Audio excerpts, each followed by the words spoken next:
What did a judge say during sentencing that made you say you gotta be kidding me?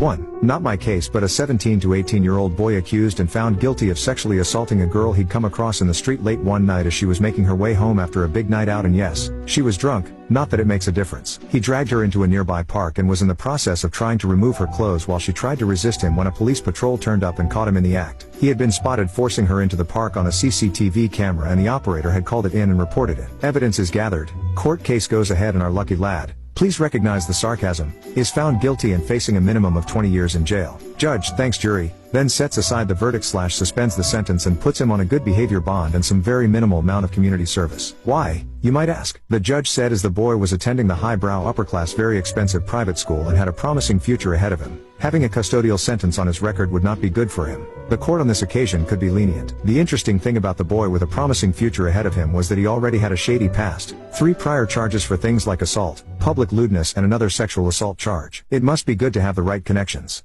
2. I was around 30 and went through a phase where my right foot was much heavier than my left foot. I got pulled over for doing something like 80 to 85 and a 60 in an area about an hour from where I lived. When I went to court, the conversation between me and the judge went something like this: Judge, this is your 4th speeding violation within the last 12 months. Do you realize this carries up to a $10,000 fine and up to 6 months in jail? Me, suddenly feeling very dizzy because I actually did not realize that. Yes sir. Judge, I assume you paid a fine each time before this one. Me, yes sir. Judge, it seems that taking your money isn't getting through to you. How do I get through to you? Me, on the verge of a breakdown. I don't know sir. Judge, I'm sentencing you to 6 months in jail, suspended. I'm also sentencing you to a $10,000 fine, suspended. You're going to come back here in 3 months and we're going to look at your driving record. If there's nothing on it, you'll go home. If there's anything on it, your sentence will be carried out. Then we're going to do that again 3 months after that, again 3 months after that, and again 3 months after that. In other words, I'm going to inconvenience you to drive back here every 3 months over the next year so we can look at your driving record. Does that sound fair to you? Me, barely able to speak due to a throat like the Mojave Desert. Yes sir. Judge, I thought you might think so. I'll see you in 3 months. I walked out of there not believing my good fortune. Instead of just throwing the book at me and moving on, the judge took mercy on me and pretty much made me walk the line. I went back every 3 months and he congratulated me each time for not having any other traffic violations.